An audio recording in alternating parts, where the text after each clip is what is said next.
Good morning. Welcome to the Dunton Homestead. Today is the big day for the great reset of the upper garden for season 2 of summer 2023.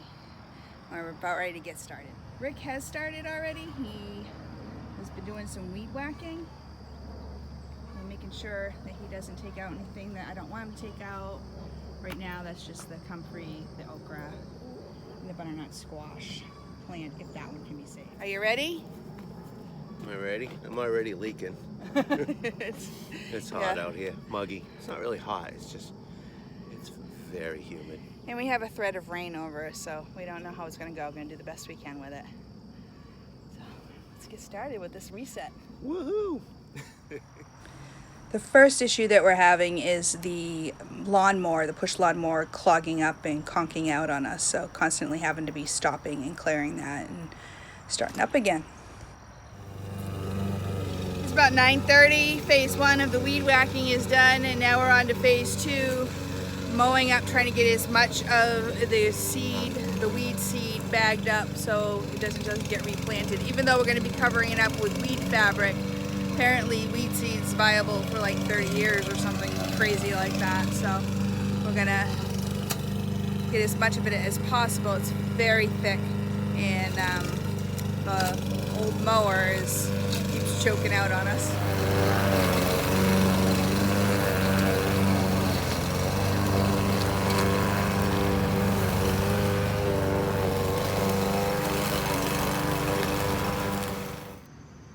It's been 11 days since Rick and I were working on this on Saturday, and the same thing was happening with my phone. This is an old iPhone that my son had upgraded from several years ago, so it's several years old. Consequently, it doesn't hold a battery, so when I think I'm gonna do a video, when I have time to do a video, I'll go to grab it, and if it has been unplugged, it has no battery. If it's outside and it's warmer than 85 degrees, a little message comes up saying you can't, it's going to shut down. There's an interruption as far as us filming everything that we did. We got it all accomplished. We got it tilled, we got the ground cover down. Hi. So Rick finished tilling, and then he went through with the broad fork that I recently purchased that I love, and got some areas that even the tiller wasn't going to handle. It goes much deeper than the tiller to get the ground so it wasn't so compacted. And now, about, I would say 2/3 done putting down the fabric. Any comments on this? I got nothing. Well, it's the next day. Good morning. So it's Monday. Rick and I started with the pulling out of all the plants, the rototilling at the beginning of the weekend on the upper garden. And yesterday we completed laying down the ground cloth and stapling it down until we ran out of staples. I got more staples. They're supposed to be coming tomorrow. So I'm limited on, I'm not going to be able to finish it. Even if time was on my side today, I wouldn't be able to finish it because I don't have everything I need to finish it. But I'm going to go ahead and start planting. Got the chickens all squared away for the day, except for checking on eggs because we have an egg eater, so I'll need to go harvest the eggs periodically through the day so that they don't eat them and we can. Before doing that, before I took care of the chickens, I sat down and I figured out what takes the longest to harvest from seed to harvest. And so obviously there's pumpkins and other winter squash. This is the wider end of the garden, and then I'm going to work my way up to the narrower end. Now, to go from seed to harvest, it says the pumpkins that I am planting take anywhere from 115 to 130 days. I don't have that to the projected frost date, which is October 28th.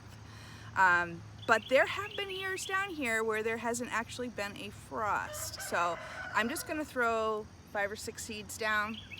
For the row, if I get pumpkins, that's fine. If they don't end up being the super max pumpkins that they're supposed to be, that's fine too. I am just looking to get a few pumpkins so I can get them canned and replenish my canned pumpkin on my pantry. And then I'm going to work my way up from what takes the longest from seed to harvest up to the shortest. So if I don't get to finish today, which I'm really hoping I do, next weekend I can finish everything else out. I know that this week, Tuesday, Wednesday, Thursday, I'm definitely not going to be here all day, possibly Friday. So I need to get as much done as I can today. I'm going to try and film some of it, but honestly, it's easier and you can get more things done if you just do it. But maybe I can give you updates in between. We'll see how this goes.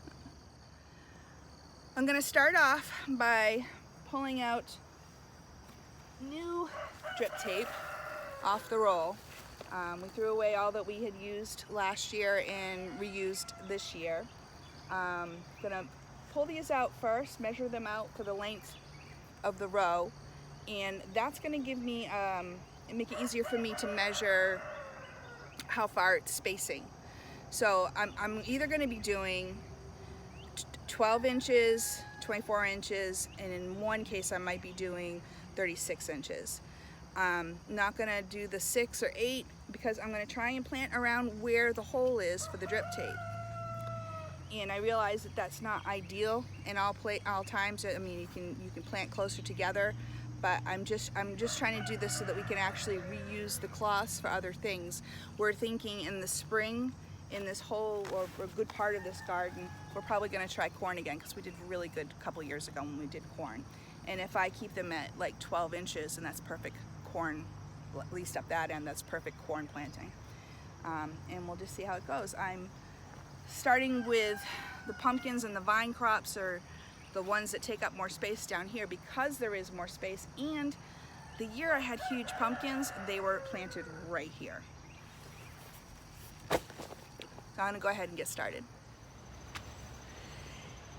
It's now been 8 days since I put seeds in and replanted this garden. I'll show you how it looks.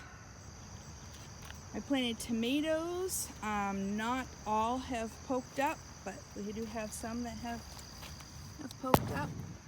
I do need to go and line up and stake down my drip tape to make sure that it's getting watered, because that looks like where they're not actually poking up. It's because the drip tape's not over it. I left a space here for cucumbers, which I have not gotten in yet. I have two different kinds of zucchini. I have one seedling that popped up, the gray zucchini down the end, and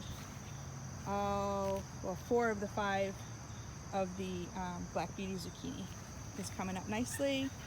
Cantaloupe, that's coming up. I do need to, I don't need that many seedlings coming through, so I need to thin them out a little bit. Cayenne peppers I also had done from start, so they already had a little bit of head start going in. And as well as the eggplant, which first time I planted eggplant, so I'm pretty excited about that. My butternut squash is continuing to ripe up. I think I've got 3 on there, and a flower, so possibility of another one coming on the one that we did salvage. We didn't pull this up, so I believe everything else is right from seeds. So I dropped these seeds 8 days ago and they're already doing very well. I've got a row of butternut next to the established butternut, cannellini beans, which I believe will be drying. They're already coming up. Got acorn squash. I'm not sure if we have anything poking up with the acorn squash. I'm thinking no. In another week or 2, if they don't germinate, I'll probably just drop some more bean seeds of some sort, because those are so quick.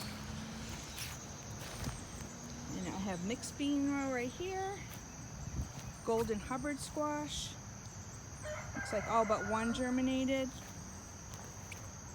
Blue Lake beans. Got quite a few that have come up. Inner Swartz squash. Every one of those came up. Another row of cannellini beans.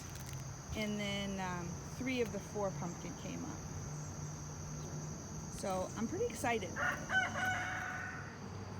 I had started off trying to put like beans every other row, and then I was soon to realize I was going to run out of some of the other things that I wanted to plant. But I did that because beans are a nitrogen fixer, so that will help fertilize the garden as they grow and into when we harvest them. So that seemed like a good idea to me, so that's what I did. I find this all very exciting. It's like it's the beginning of the season all over again. I have another chance of staying ahead, and hopefully I'm right about the bug cycles, that when things really start blooming and get ready to harvest, the bugs have already gone by and they won't leave these alone, which could be a game changer for planning the garden next year. I had mentioned in previous videos that I have become an affiliate for Farm Where You Live festivals. That means that I have a link at the bottom of this video if you go into the description, and if you were to purchase tickets or any t-shirts, hats, anything that's on their storefront, I would get a portion of the sales. It doesn't cost you anything more. And there is a Farm Where You Live festival on the calendar for October 7th of this year. It's in Clemson, I think I pronounced that correctly, South Carolina.